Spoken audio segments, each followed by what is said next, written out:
So Friday family travel chat on Saturday again. Day late and $1 short again. We're not going to change the name. We're going to keep it Friday family travel. Next week.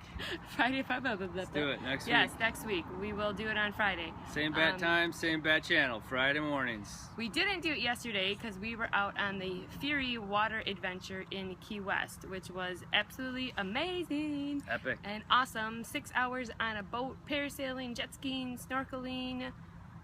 Beer, wine, soda, breakfast, lunch, all taken care of. Really amazing crew. Yep.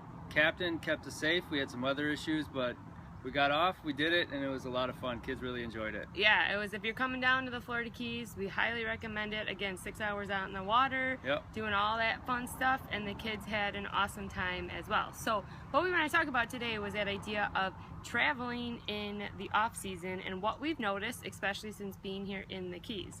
So we were here for the week of Christmas into New Year's, and that is like one of their busiest times of the year here. It's the most wonderful time in the Keys. Yes.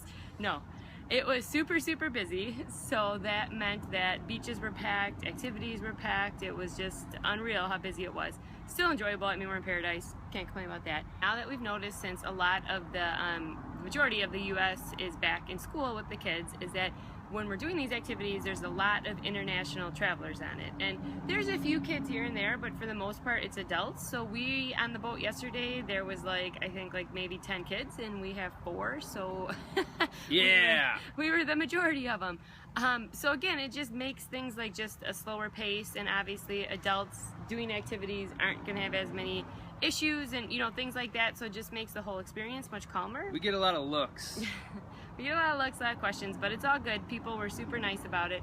But it's just something to think about when you're planning your family trip, to do it during the off time, which is when your kids are supposed to be in school. But what we've come to realize is school is great. We got to do it. We need it. But dude, you can take your kid out for a week and they're not going to get behind. Just work with the teacher ahead of time, talk to them about it. When you're on these trips, your kids are going to be doing so many awesome educational type of things that they're going to be taking away so much more than they would in a week of school. Obviously, talk to your teacher beforehand. If there's a big test coming up, a big project due, plan around that. But if push comes to shove, make it happen and you'll make it work. And we really feel that your family trip will be much calmer and better for everyone, because it won't be as chaotic when you are at locations doing things, when you're just going to the beach, when you're at the pool, at the hotel.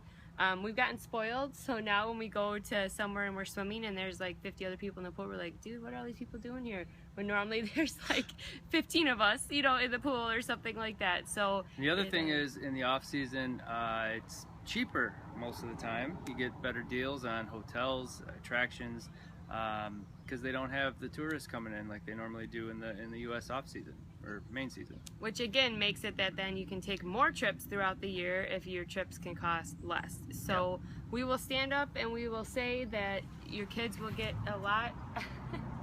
Your kids will get a lot out of doing, one of these trips, like your family time again, the educational aspects of it. So it's totally worth it. It's okay. Now the other thing you should do is talk to your teacher. Maybe you're going to a cool place that has some historical references or like a good place, a museum or something, and just work with her or him and just say, hey, we're going to this place. What can we do to make it an educational experience? And they may say, well, how about this, and give you something to work on while you're there, a project or some sort of research you can do. So incorporate that into your travel.